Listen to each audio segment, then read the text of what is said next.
has issued a flash flood warning for southeastern Clinton County, central Highland County, northwestern Pike County, until 12:45 a.m. At 9:32 p.m., radar indicated thunderstorms producing heavy rain across the warned area. Between 2 and 3 inches of rain have fallen. Flash flooding is ongoing or expected to begin shortly. Hazard: flash flooding caused by thunderstorms.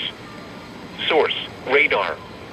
Impact: flooding of small creeks and streams, urban areas, highways, streets and underpasses, as well as other drainage and low-lying areas.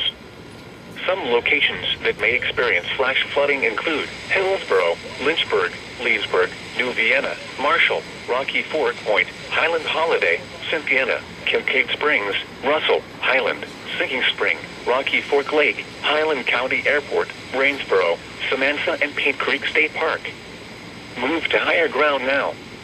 Act quickly to protect your life.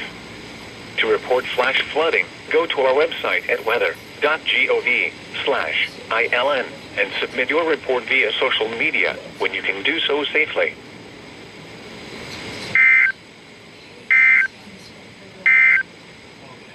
Here is a hazardous weather